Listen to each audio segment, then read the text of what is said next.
Hey guys, this is Darren with My RV Works. We're working on a water heater.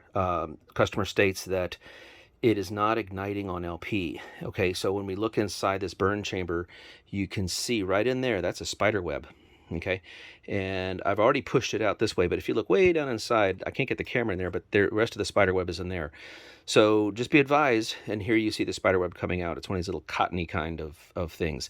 So if your water heater is not igniting on LP, what I want you to do, this is the burner. You're going to see it like this. Now this is going to be an Atwood.